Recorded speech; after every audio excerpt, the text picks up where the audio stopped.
ọnwa nke ise bụ ọnwa Mee 2024 nwunye gọvanọ anyị bụ Oriaku Soludo agwago ndị Anambra ka anyị na-eri ihe dị mma tosiri dị anyị mma n'arụ ka anyị wee kwalite ọnọdụ ahụike dị mma. Ndị uwe ojii na Anambra steeti akparago ndị oji egbe akpamkpamkpa aka n'ule. Ndị European Union ga-esore obodo anyị bụ Nigeria na-ekwalite mmepụta ụmụ ihe dị iche iche na-enye ahụike.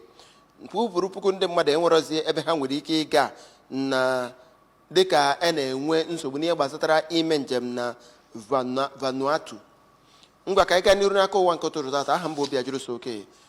Department of Nursing Sciences na mahadum Chukwuemeka Odumegojukwu dị n'Igbarịa ma chịkọbago mmemme 2024 Nurses Week Conference Interactive Forum ha na onye nlekọta ya bụ mahadum nakwazi ịchịkọba nnukwu nkụzi n'ihe gbasara ahụike nke nọnye Soludo. Kwenanibog wetara anyị ozi na ya bụ mmemme bụ nke e mere na University Premises dị na Igbarịa m. Isiokwu ya bụ n'olu bekee Promoting Healthy Living Through Nursing Care Practice. Kwenanibog wetara anyị akụkọ.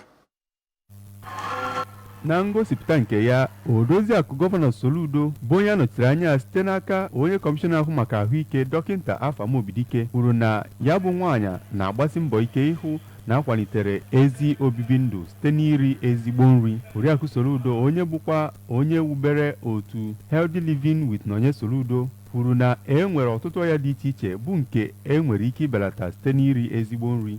Onye nọgodu dịka onye vice chancellor nke ya bụ mahadum ọkammụta Kate Omenugha n'okwu nke ya kwuru na ịrụ ọrụ nọọsụ bụ oku ijere ndị mmadụ ozi. Onye isi dipatịmentị nke nọọsịn Dọkịta Ada Ibekwe kwuru na ya bụ izuụka bụ nke gbadoro ụkwụ n'ileba anya na ọrụ ndị nọọsụ na-alụ. N'okwu nke ya, onye kọmishọna ahụ maka ụmụ nwaanyị Oriakụ Ifeobi Nabọ gwara ụmụ akwụkwọ ndị ahụ ka ha gbaa mbọ tinye uchu na akwụkwọ ha inyefe mkpụrụ osisi dị iche iche nakwa sanitary pads nke sitere n'aka nwunye gọvanọ nakwa ihe ndị ọzọ egosipụtara bụ ihe ndị pụtara ihe na ya bụ mmemme.